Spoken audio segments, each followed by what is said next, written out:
This is a quick demonstration of using tapping if you have self-doubt. So I'm going to start with the karate chop.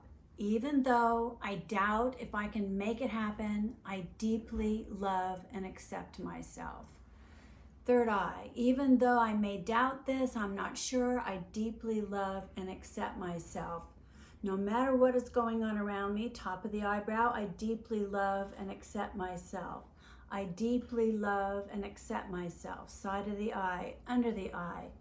Even though I'm doubting myself, I know deep inside I deeply love and accept myself. Top of the lip. Not knowing for sure what direction I take, I still deeply love and accept myself. I deeply love and accept myself. Under the chin.